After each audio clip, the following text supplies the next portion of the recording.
Аял өзүн баалабай калганда, эркек аялга өзү каалагандай мамиле кыла баштайт. Сиз мен баарына чыдайм, мен бактылуу болушум керек деп атасыз. Жок, сиз бактылуу болуштун башка амалын кылыңыз. Баарына чыдай берген аял бул ыңгайлуу аялда эркекке норма болуп калат. Сөксө да чыдай берсеңиз, урса да чыдай берсеңиз, измена кылса дагы чыдай берсеңиз, бул эркекке норма болуп калат. Бул чыдай берет дейт да. Анан бир күнү сиз бомба болуп жарыласыз. Сиз качанкы негативтерди козгойсуз, аны эркек унутуп калган болот. Дагы ортодо проблема жарала берет да.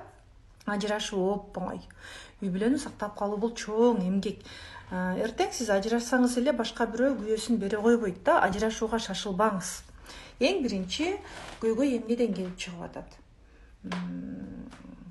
Мамилени сактап калуу үчүн мен эмне кылуум керек деп өзүңүздү изилдеңиз да. Сөксө эркек дистанцияны кармоо керек.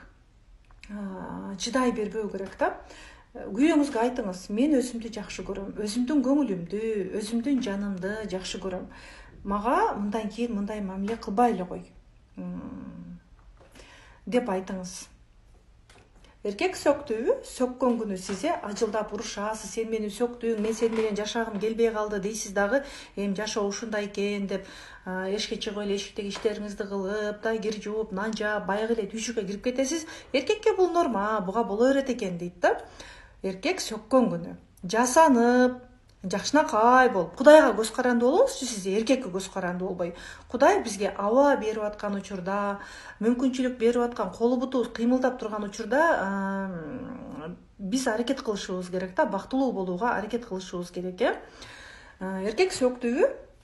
Чачыңызды тарап, жоолукту жакшынакай кылып салынып, эгер жоолук салынсаңыз, татынакай кийимдериңизди кийип, коюп, сумкаңызды асынып, ата-энеңиздикине барыңыз, же досторуңуздукуна барыңыз, дистанцияны сактаңыз да. Эркек ойлонот.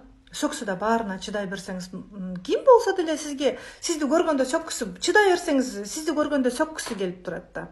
Мисалы сиз бирөө сиздике келип, көйнөгүң жарашпай калыптыр, мындай болуп калыптыр десе, ооба мен көйнөгүм жарашпай калган десеңиз да, же дагы бирөө келет дагы, сен могу жериң мындай болуп калыптыр, сенин маяң чыгып кеткен десе, ооба да мен семирип кеткем десеңиз, ошол адам сизди көргөндө тили кытышып турат, норма болуп калат ага. Ал сиз аркылуу самооценкасын көтөрөт, аларга сиз чегараны сактап, мисалы сен мындан кийин мен жөнүндө ойлонбой эле кой.